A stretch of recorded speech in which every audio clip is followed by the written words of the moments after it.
Let him in.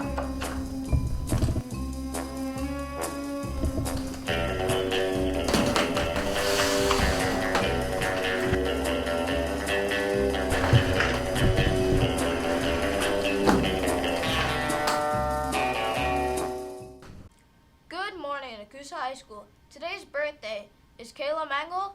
On Saturday, there will be Braden Merton's birthday and Landon Wilhorn's birthday. And on Sunday, it's Cameron Burkholt's birthday.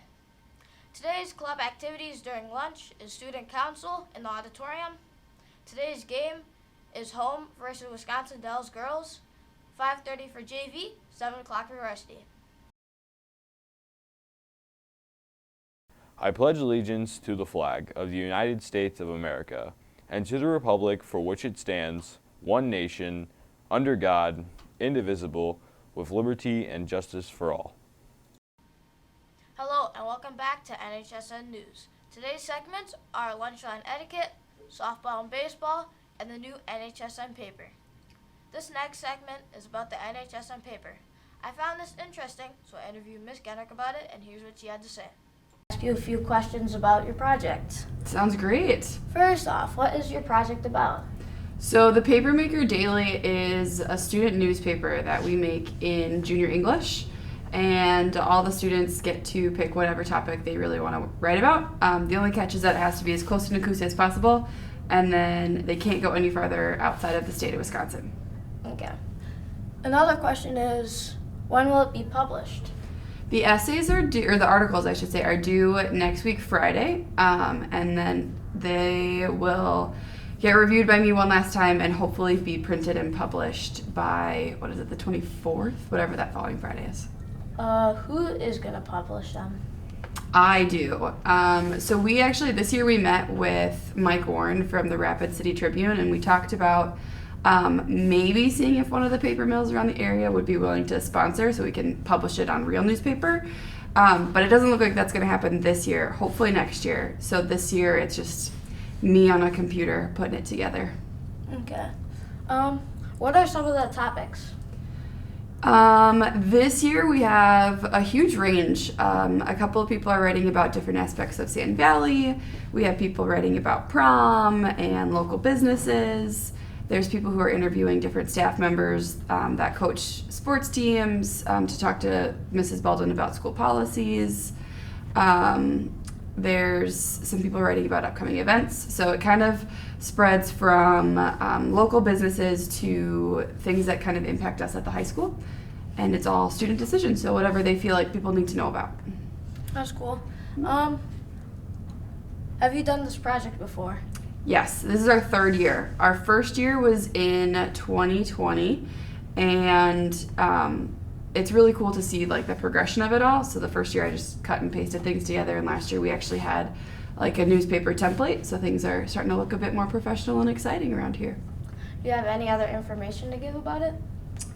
I don't think so, other than the fact that like the community itself is pretty excited and involved in it. Last year we printed about 30 copies and put them over the school, and then we took some over to Nakusa Court, which had the residents there really excited.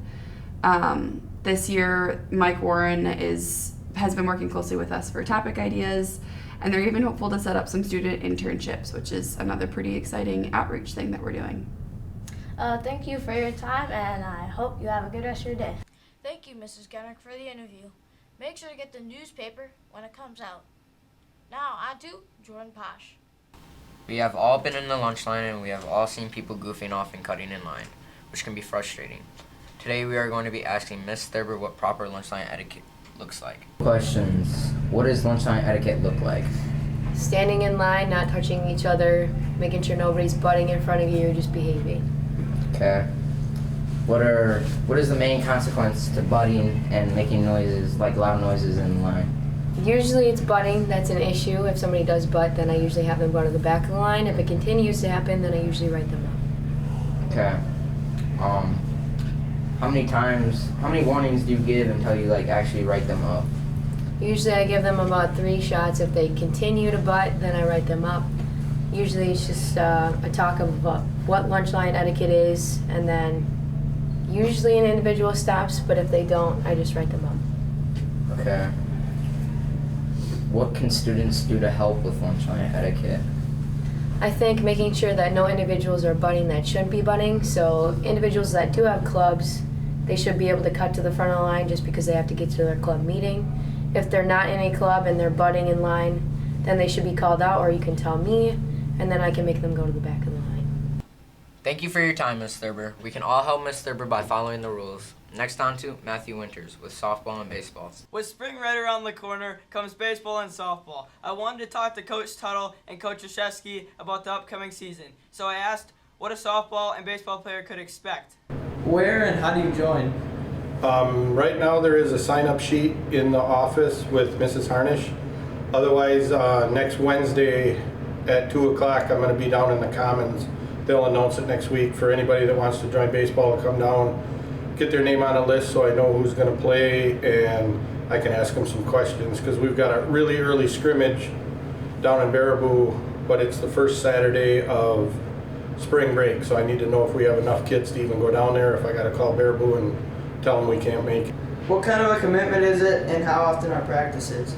Once we start practice, we'll start inside, probably because of the weather. We'll either be right after school 5 days a week, or we'll be 5:30 to 7:30 5 days a week. We alternate with softball when we're both inside. And then I think we play 2 or 3 games a week usually. And open gyms right now are only on Sundays from 5:30 to 7:30. What are your thoughts about last season and upcoming this season? Last season was my first year as a head coach. I had been an assistant before that. We didn't have quite the year we thought we were going to have. We lost a few games that we should have won. But overall, I was happy, you know, for my first year with the way things went, I guess. We could have done a lot better with the talent we had. As far as this year, we're going to face some tough teams again. We're going to be really, really young.